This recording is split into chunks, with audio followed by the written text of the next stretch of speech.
Welcome to the Metaphorosis magazine podcast, your home for beautifully made speculative fiction. The magazine is edited by B. Morris Allen, and I'm your host, Matt Gomez.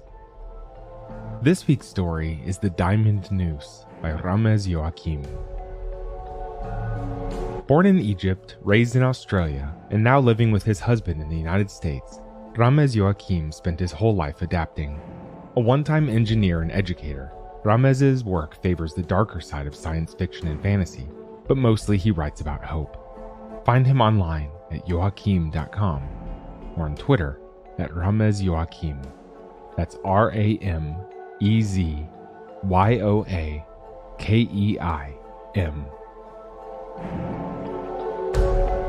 Let's jump in.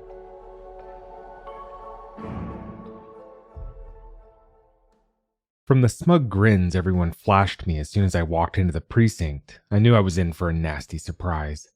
I hadn't even reached my desk when the lieutenant called me into her glass bowl office and handed me a new assignment: liaison to the Angels Embassy.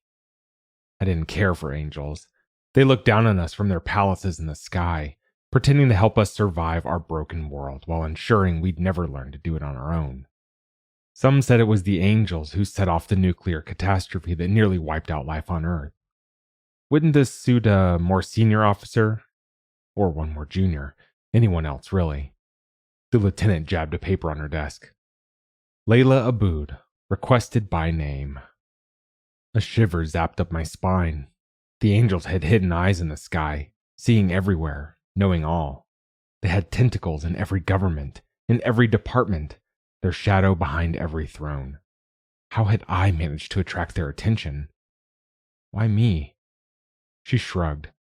Ask the angels when you see them. Do we have a problem here? I found myself wondering whose idea it had been to call them angels. No, ma'am. Like I had a choice.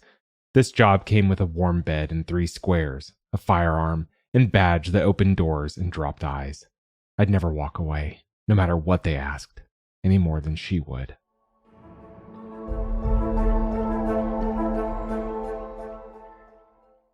After all that, the work was surprisingly mundane. Waiting on my desk every morning was a stack of requests from the Angels Embassy. Locate knickknacks stolen from the occasional visiting angel, or quietly deem accidental the death of a prostitute in the company of another, or round up a bunch of uniforms to form a secret cordon for visiting off-world dignitaries. Until I arrived at my desk one day to find a single message requesting my attendance at the embassy, and my heart dropped to my knees. I wanted to get away from angels, not get closer. The embassy occupied an old courthouse downtown. In the frigid gloom under Earth's thick cloud cover, the impeccably restored edifice dwarfed the line of scraggly humanity wrapped around its foundations, like a snake around invincible prey. However the angels put it, the transmigration they dangled before those queuing had nothing to do with benevolence. They preyed on our best and brightest, siphoning away those who might help us to break free of our dependence on their conditional aid.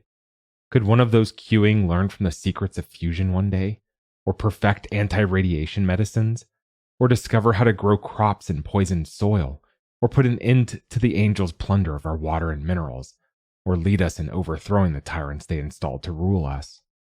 Not when those with potential got spirited away to the sky. The queuing adults eyed me warily as I made my way to the uniform separating the lion's head from its tail, barring the serpent from becoming an Ouroboros. He glanced at my badge and waved me through. Inside, I handed the private security guard my sidearm. I had no idea they started queuing this early. Some never leave. The guard saw me roll my eyes and grinned, his words chasing me to the elevator. Sometimes, a dream is all that keeps us alive, officer. A fool's dream of an easy life concerned only with pleasure. Then again, had my lot in life been harsher, perhaps I'd have queued with them. I wasn't prepared for the mechanical giant waiting for me when the elevator's doors parted. Spindly inside the exoskeleton that afforded her mobility in Earth's gravity, Inspector Geraldine Hoff's skin was as pale as mine was brown, as if we'd been birthed from opposite ends of a monochromatic palette. Her hairless scalp, elongated sloping forehead, and large inky eyes cast as much doubt on our alleged common ancestry as the missing wings myth had it angels grew to fly around their low-gravity palaces. While the building's exterior and entrance remained largely faithful to its original layout, the interior bore no resemblance to anything I'd ever seen before. Hoff led me from the lift to a flat-floored ovoid space uniformly lit by the walls themselves. With a worrying flick of her hand, Hoff gestured me towards a blob that oozed up on command and reformed into a stool. She briefed me on a missing angel. The Conjurer was the nom de plume of an artist who composed dreams as a form of entertainment. These visions eschewed euphoric sex or heroic triumph, the sort that exhilarate us dirt dwellers. Instead, they explored the darker side of the human psyche, torments that angels no longer experienced. Any questions? I didn't have to ask what the Conjurer was doing on the surface. Where else would he find the human trauma to mine for his art? How does an angel get lost? No offense, but you stand out down here. More reason to suspect something happened to this angel, wouldn't you say? Hoff bristled at the common moniker. I'd had no idea they considered it pejorative. In their shoes, I'd have been flattered. Would they have preferred us to call them demons? What exactly do you think I can do that your fancy gizmos can't? Retracing the Conjurer's steps means going places we don't often venture. My bosses, and yours, want a local along to deal with the natives. No offense. It would have also been politically unpalatable for my bosses to have an undoubtedly armed angel terrorizing the populace without at least the veneer of local authority, and it didn't hurt to have me around to take the blame when things went awry. A chaperone, basically. Hoff smiled thinly. Think of it as an opportunity to demonstrate your usefulness. I didn't know how to respond to that.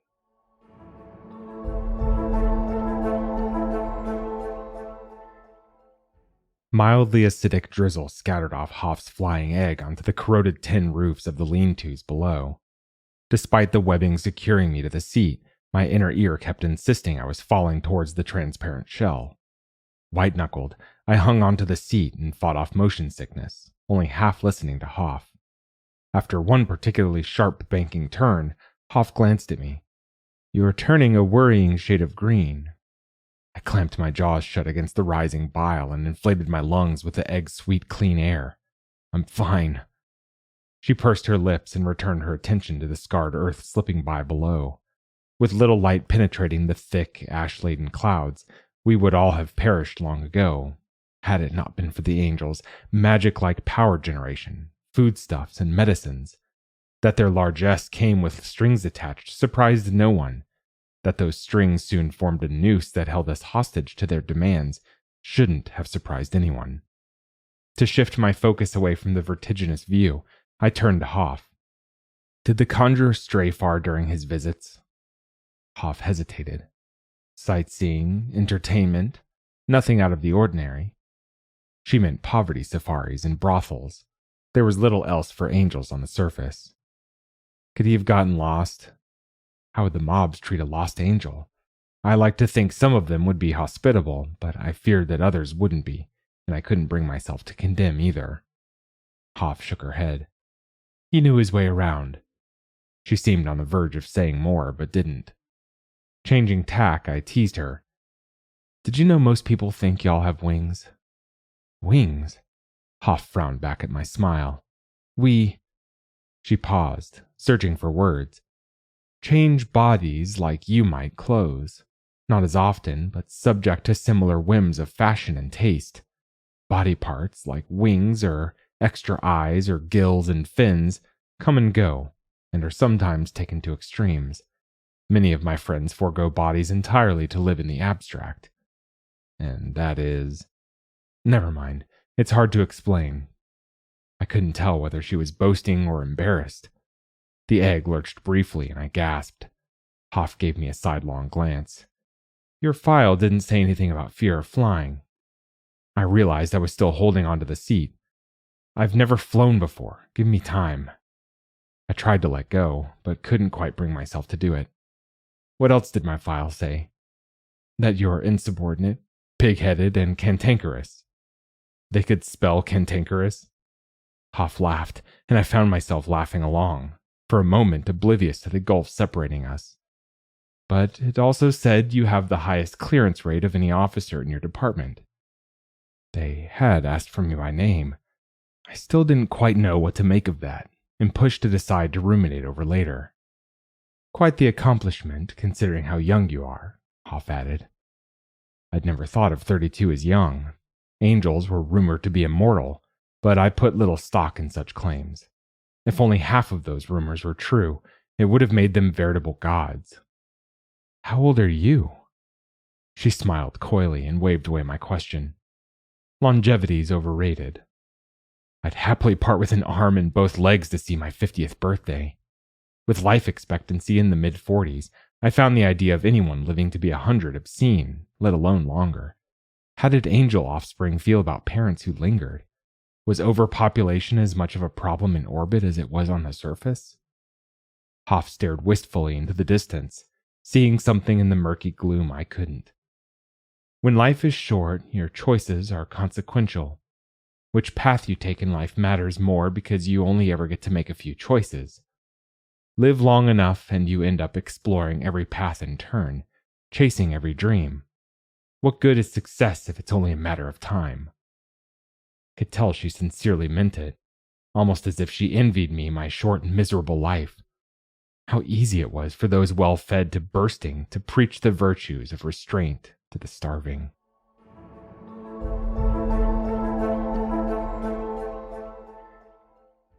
Hoff pitched the egg down, drawing my eyes to an expanse of pock-marked corrugated metal roofs below. Having never seen the area from above before, it took me a moment to recognize where we were. We can't land here. It's the conjurer's first stop after leaving the embassy, the first deviation from his usual itinerary. You don't understand, this is Serpent Head's territory. If we land uninvited, he's as likely to feed us to his dogs as answer our questions. I'd like to see him try. I wouldn't. Though I'd count it progress to be rid of him and his flunkies, innocent bystanders were bound to get caught in any confrontation. And for what? To satisfy Hoff's desire to appear tough and powerful? Who is she trying to impress? You wanted the local to deal with the natives, and this local is telling you to stay the hell away from these natives. Hoff ignored me and took the egg lower. I'll land there. She nodded at a stone-paved plaza festooned with tattered bunting and lit with dim, oil-burning lanterns. By the time the egg touched down, everyone had scattered, leaving the market eerily quiet, aside from the hissing of swaying lamps and the incessant strumming of caustic drizzle on the improvised awnings. Good luck finding anyone who'll talk to us now, I muttered, steeling myself against the sour miasma wafting through the egg's open hatch. Hoff gracefully eased the considerable bulk of her exoskeleton out into the open, oblivious to the stench. They're bound to come out eventually. That's not how it works down here. How we work, I fumed. Why have me along if she wasn't going to listen to anything I said? You can't just blunder your way to your missing conjurer with this confidence act, no matter how convincing. She cast her eyes down, looking slightly abashed, and I felt a little guilty for my outburst. I set to scanning the deserted clearing when a boy bolted from a cart he might have been napping under, towards a dark alley and right into my arms. About 10 or 12, though so thin it was impossible to say for sure, the boy squirmed in my grip, eyes wide with fear. "Let go, pig!" he demanded, his bass rumble at odds with his small frame. "Settle. I'm not going to hurt you," I said. "There's a half dinar in it for you if you answer my questions." The boy stopped bucking and regarded me with wide, greedy eyes. 10 dinars. It was a familiar routine. "You don't even know what I'm going to ask you." Suddenly, floodlights lit the clearing, an extravagant display for a planet starved of power. Reflexively, I let go of the boy's scruff and shielded my eyes. His bare feet barely left a mark on the frozen slush as he ran away. "Kadir's a good lad. He'd never betray his kin for anything less than 5 dinars. A short, plump man swaggered into view. A tattoo of a snakehead in faded indigo and crimson ink covered the left side of his temple, its lean body running down his cheek, under the thicket of a rampant salt and pepper beard, and reappearing down the side of his bull neck before disappearing again under his coat's collar. "Are you lost, sweetheart?" Serpent Head asked mockingly. Under the blue-white glare, his shaved head shone like oiled mahogany. From Hoff's exoskeleton an aura swelled, glowing an ominous red-tinged orange. Serpent Head regarded her contemptuously. It's true we have little to live for down here, but believe me, we don't die cheaply." A racket of cocking rifles followed. "Stop!" I raised my arms. "We didn't come here looking for trouble." "Trouble?" Serpent Head thundered with practiced menace. "What trouble would that be, sweetheart?" Hoff covered the distance separating us in a wink. "Call her sweetheart one more time and I'll dispatch you like the vermin you are." Serpent Head matched her advance, his stomping army in lockstep. Instinctively, I stepped in between. "Enough!" I infused my voice with every command authority trick I'd learned walking the beat. "We're only here for information," I continued in a measured tone. "An angel stopped here a few days ago." I nodded to Hoff, who asked, "What did he want?" Serpent Head alternated his focus between my eyes as if one could betray the other. "What's in it for me?" As soon as he'd finished speaking, Hoff pulled out a small silver box and threw it at him. He grabbed it midair and turned it in his hand, examining it. "What the hell is this?" "Enough pills to offset 500 sieverts," Hoff said. I glowered at her. Unlike a coin tossed to a street urchin, bribing Serpent Head with a small fortune in medicine only created a bigger problem. Not that it mattered to the angels, not when they had us to clean up their messes. Serpent Head nodded approvingly at the box. "Your angel wanted a sedative and, funnily enough, anti-radiation pills.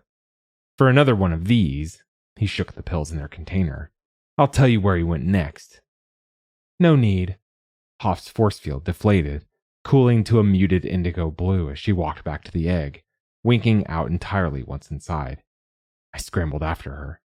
The moment the hatch sealed, the egg shot upwards, pinning me to my seat. "I could have gotten him to tell us where your conjurer went next," I grumbled. "That I already know." "Were you planning on telling me?" How could she not understand that to help her, I had to know what I was helping with? Keeping her card so close to her chest was hurting more than my feelings. It was handicapping our chances of finding the conjurer. Any investigator worth their salt would have known that. What did Hoff actually do to work up there? Parking enforcement? She saw me glowering and relented. "He went to a bordello, then disappeared without a trace." So much for angels' eyes seeing everything, knowing all. If an angel could evade their all-seeing eyes, could we too?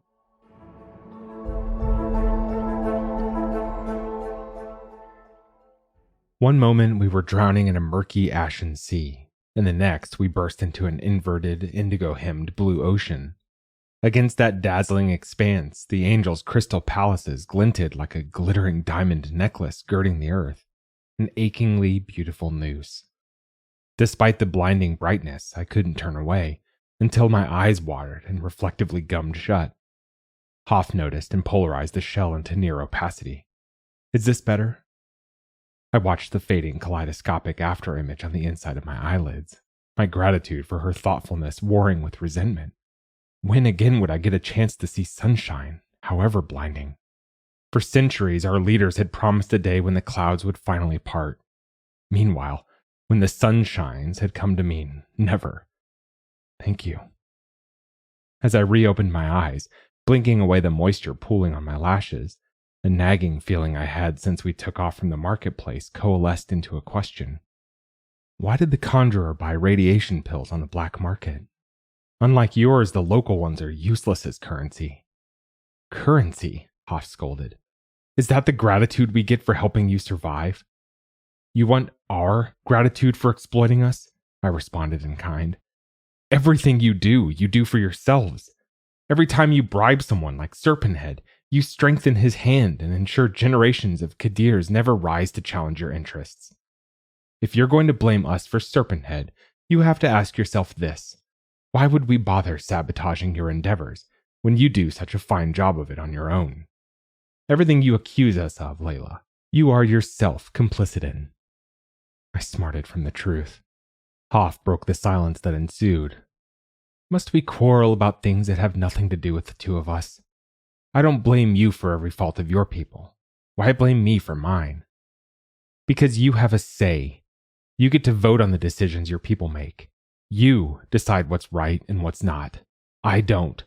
I live and die by the edicts of the tyrants you installed as our rulers. How our trouble started may not have been your fault, but we're still in a mess, centuries later, because it serves your interests. You use us, Geraldine. Can't we leave politics to the politicians? Why am I here, Geraldine? And don't give me this bullshit about locals and natives. You don't listen to anything I say anyway. There's nothing I've done you couldn't have done on your own. You're wrong, Laila. Hoff paused and regarded me diffidently before continuing. Back home, there are no hardships, no risks. We've forgotten pain, fear, hunger. When we set out to rid ourselves of human weakness, we ended up discarding our instincts instead.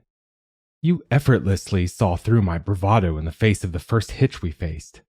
I'm overwhelmed by your world and woefully unprepared for it. I can't finish this on my own. She'd called me by my first name twice now. A sincere familiarity or another manipulation? I couldn't tell. Then I realized that I too had called her by her first name. Was I trying to manipulate her in return, or had I simply forgotten she was an angel? Then tell me why the conjurer needed anti-radiation pills, when his aura would have protected him as yours protects you. I paused for a response, but Hoff only shrugged. You said your people choose their bodies. Could he have chosen a body that is susceptible to radiation? Hoff's eyes glazed over for a heartbeat or two. It's not. His current corpus is an older model than mine, but similarly immune to radiation. Curiously, though, he hasn't upgraded his for nearly 20 years. The same period he's been visiting the surface, give or take? Hoff turned toward me so fast I recoiled, driving my head deeper into the headrest. How did you know that? My guess is the conjurer wasn't born an angel. No one is born... Hoff stopped mid-sentence. Into trans enlightenment. You don't have kids? I'd never even heard a rumor about that. I wouldn't have believed it had anyone else told me. How could a people survive without having offspring? Why not? Hoff shook her head. You first. How did you work all this out? If the conjurer didn't need the pills, then they had to be for one of us, for someone he knew. Had he sourced them the way you had, you'd have a record of it. Maybe he wouldn't have been able to explain why he needed them or for whom. I paused, giving Hoff another opportunity to tell me I was wrong. She said nothing. Circumventing obstacles and challenging limits is something we have to do, dozens of times every day, just to survive. But you just said those sorts of instincts are lost to you, which would make the conjurer a more recent angel, one who hadn't yet shed his hard-won survival instincts.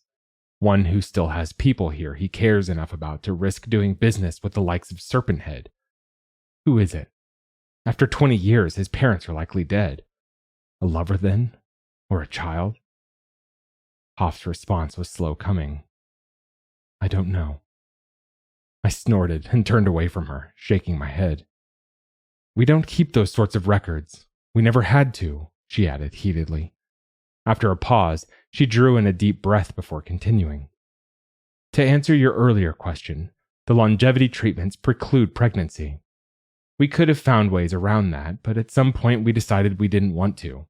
And however long we live, we too die. So, we invite the deserving among you to join us. We expect and accept a measure of nostalgia for their former lives, until new possibility sets them free of their past. Why would we need records of their old lives? I thought of the coiling queue outside the embassy and shivered. Did those queuing know the price of becoming an angel was to give up everyone they'd ever loved? You expect a spouse to forget their mate? A parent to abandon their children? A friend and neighbor to forswear their community after a measure of nostalgia? She shrugged. I don't remember what family I once had, or even if I had one. Where did she think she'd come from? A seed pod? All humans had families, born or found, small or sprawling, loving or venom-filled. They might not like them or want them, but they had them. Whom had the conjurer left behind 20 years ago? How long had it taken Hoff to forget those she'd abandoned? Geraldine, why are you searching for the conjurer? The truth, please. He took something he shouldn't have. I waited for her to elaborate, but that was all she would say.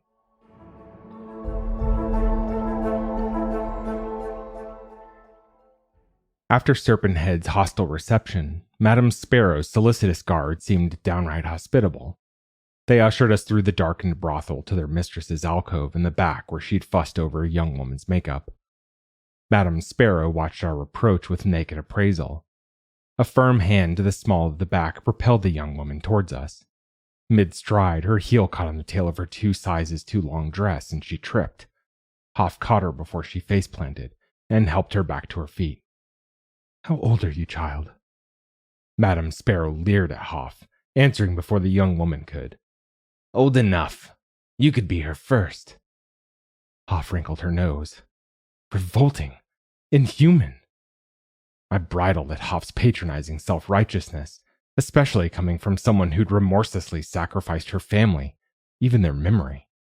At least she's warm, well-fed, and has somewhere dry to lay her head at night. So long as no one's forcing her, I have no quarrel with her choices. I turned to Madame Sparrow. "We're not customers. We're looking for an angel who visited your establishment a few days ago." "I have no idea who you're talking about." Up close, gray roots peeked from under the edges of Madame Sparrow's platinum blonde wig. "I can think of a few ways to jog your memory. None of them good for business." Madame Sparrow glowered at me, but eventually her rounded shoulders slumped, the fire in her eyes replaced by a heavy weariness that could flatten mountains. "I don't know where he went, all right. Years ago, before he left to become an angel, he brought his woman here. Paid well for her upkeep, too, and she doted on the girls like the children they never had. Every few weeks, he'd visit for a day or two. And this time, he took her and left." Hoff shook her head. "No, he didn't. He entered through your front door and never left." Madame Sparrow bobbed her head coyly. "Not by the front door, no."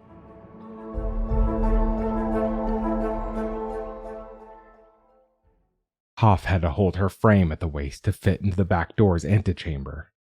Behind the raised hem of a faded wall tapestry, the tunnel's mouth was pitch black.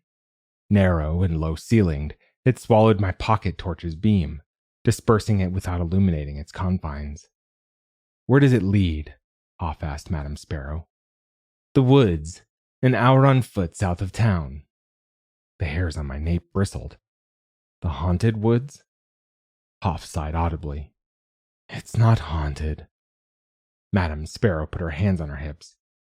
"Haunted or not, some very important clients rely on this tunnel's discretion," she cautioned, her emphasis leaving me in no doubt she meant angels.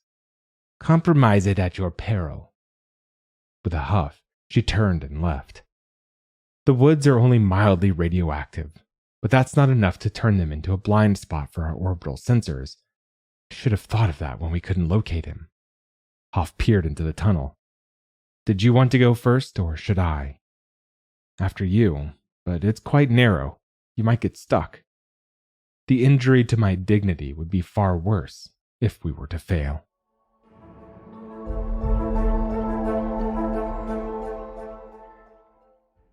We emerged from the side of a low hill into a dense thicket of dead poplars lumbering side by side like funereal guards. Their naked branches sagged under the accumulated snow, a burden which the chilling wind forced them to shed periodically, obscuring whatever tracks our quarry might have left. Hoff deposited a blue pill in my hand. "Take this." My eyes fixed on the tiny pill. "Trust is a two-way street, Geraldine." Somehow, unconsciously, Angel Inspector Geraldine Hoff had become merely Hoff, my partner, and my partner Hoff had morphed into my friend, Geraldine. I expected commensurately more from her. "I've trusted you plenty so far. I got into your flying egg having never flown before, jumped between you and Serpent Head to stave off disaster, and threatened Sparrow to find your conjurer. Now's your turn. There's things you don't need to know, but I never deceived you. In a true partnership, you don't get to decide what I need to know. That's something you do with an underling. Prove to me I'm not just a useful dirt dweller to use and discard." Hoff held my stare unblinkingly for a few heartbeats before relenting. What do you want to know? I closed my fingers around the pill to steady my shaking hand. What did the conjurer steal? It's not what you think, Hoff said quietly, her voice barely audible over the wind whistling through the dead branches. The nanites he stole protect the newly transmigrated from the perils of life in orbit.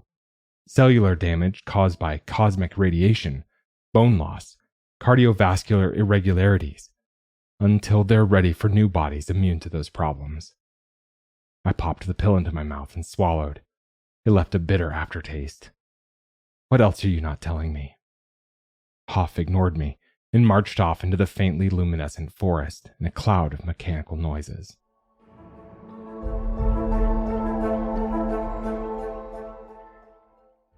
We searched the forest on foot, our progress punctuated by the wheezing and whistling wind, the concert of Hoff's exoskeleton, and the crunches and squishes of rotting debris and frozen twigs in the snow-covered underbrush. Hoff peered into the darkness, seeing what no human eye could. Mid-stride, she grabbed my arm and whispered, "Thermal gradient ahead." 100 meters later, we glimpsed a log cabin nestled in a copse of dead cedars. Its roof sagged under accumulated snow and a muted orange glow spilled from between the planks of its boarded windows. He's here, the conjurer.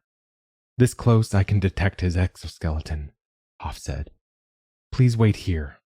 I don't know if he's armed, and I can't neutralize him and protect you at the same time. She didn't wait for me to respond, and started trudging through the snow towards the cabin's back door. Every time I thought I'd peeled back her last facade, Hoff surprised me with another shell inside. Secrets within secrets. Manipulations masquerading as truths. Whether there was someone I'd recognize as human at the core of that Matryoshka doll, I didn't know. But I was done trusting. I had to see for myself. The moment Hoff moved out of sight, I set off towards the front of the cabin and didn't stop until I'd mounted the low-rise porch's warped wooden steps and peeked inside. The cabin was dark beyond a circle of light shed by a flameless lantern of an unfamiliar design set on the floor. Facing it was an angel in an exoskeleton, not unlike Hoff's, sitting on his haunches by a pile of soiled rags. The door creaked when I pushed it open, and the conjurer looked up at me. I'd seen that all too human vacant gaze of despair before, in the eyes of a mother cradling the lifeless body of her starved infant, or a child staring uncomprehending at the remains of his parents on a pyre. Crying tearlessly and swaying gently to a morose tune only the bereaved could hear, an insistent yet futile attempt at self-soothing. The conjurer's blood-smeared fingers trembled, every flutter amplified by his exoskeleton. As I approached, the mess on the floor resolved to a vague human outline that had somehow been turned inside out. The stench caught in my throat like a punch to the gut. I bent to the side and retched. He muttered something, repeating it at the threshold of audibility. I wiped my mouth on the back of my cold hand and leaned closer as Hoff walked in through the back door. Dazed, the conjurer moaned endlessly. I killed her. I killed her.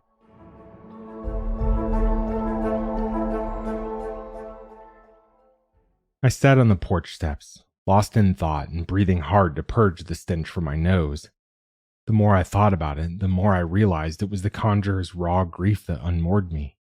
It was all too human. Was it only the newly transmigrated who retained these shadows of their former self? How long before even those echoes faded? Did Hoff feel anything at all anymore? And if not, was she still human? When the porch floorboards creaked behind me, I summoned my composure with hurried gulps of frigid air, brushed the freezing moisture off my cheeks, and looked up to find Hoff standing over me. What'll become of him? He stole restricted technology and inflicted great harm with it. That love motivated him won't excuse his transgression. Couldn't have known it'd kill her. I felt sure any punishment the angels had in store would pale next to his loss. Hoff bobbed her head, the gesture both oppressively familiar and discomfiting in its otherness. The nanites are lethal when administered under gravity. Instead of healing her ills, they unraveled her body at a molecular level. They were never meant for surface dwellers. He should have known better. I nodded, not because I agreed, but because I could imagine how he felt. He hadn't wanted the wife the angels had rejected to die alone. He either hadn't known the nanites would be lethal on the surface, or hadn't believed it. Who could blame him after a life filled with angel half-truths and outright lies? I figured becoming an angel himself wasn't enough to erase that ingrained suspicion we all shared in our sky-dwelling exploiters and benefactors. I pulled myself up and brushed the snow off my clothes, puzzled at how dry and warm Hoff appeared inside her protective cage. We both stood staring into the darkness, taking in both the darkness we faced and that behind us. Hoff broke the spell, speaking softly, barely louder than the whistling wind and shivering branches. Wish we'd met under better circumstances. Still, we make quite the team, you and I. I smiled a little at that, having no idea what other circumstance she imagined would have brought an angel and someone like me together. Until the next time one of yours goes missing, then. It doesn't have to be. Inspector Laila Abood has a certain ring to it, don't you think? I groaned. Please tell me all of this wasn't just a recruitment test. Geraldine shook her head, the exoskeleton straining like a laden truck attempting a steep hill. She reached out an arm and the exoskeleton peeled back, blooming around her hands. Her skin was warm and soft against my frigid hands. Must you suspect every motive? Distrust everyone? Occupational hazard, I'm afraid. Not to mention your duplicitous manipulations, I thought to myself, but held my tongue. Well, would you like to become an angel? Hoff said, as if proposing, hastening to add with a slight nod towards the cabin. The proper way. It's a big leap to leave everyone and everything I know behind. Hoff bobbed her head. It's not obligatory. In time, your priorities will change. Your past will fade into the deepest recesses of your memory, until it's beyond recall. It works out for the best in the end. It didn't for the conjurer, and see where it led him. I shook my head. Angels were a cautionary tale, not a model to emulate. No matter how hard they tried, they'd never be truly human again. We had to survive if there were to be humans walking the earth in another 1,000 years. Hoff smirked a little. You're telling me you've never thought about it? Gently, I reclaimed my hands from Geraldine's and shoved them into my pockets. I don't think there's anyone who hasn't, but fantasizing with my feet planted firmly on the ground is not the same as throwing it all away to chase the unknown. I was sorely tempted to say yes, if for no other reason than for a chance to see that diamond Noose again, to revel in its brilliance before, left unchecked, it choked the life out of our species. You won't regret it, trust me. Hoff's palpable excitement left me unsure how she'd react if I flatly declined. Could I think about it? Despite the puzzled surprise etched on her face, Hoff's smile lingered. Take as long as you need. I nodded and looked away, my eyes drawn upwards towards the starless darkness enveloping the earth. I knew I'd never belong up there, any more than the conjurer had. I belonged to the earth, to those used and forgotten. I didn't count myself one of Earth's best or brightest. I'd never be a fusion physicist or horticulturist, or even a revolutionary. But perhaps, when the time came, I could do my small part. That was The Diamond Noose by Ramez Yoakeim. Thanks for listening. If you enjoyed this episode, we'd love it if you'd leave us a 5-star review on Apple Podcasts, Spotify, or whatever platform you listen to us on. Or, better yet, share the magazine and podcast with a friend. If you'd like to listen to more speculative fiction, visit us online at magazine.metaphorosis.com or on Twitter at MetaphorisisMag.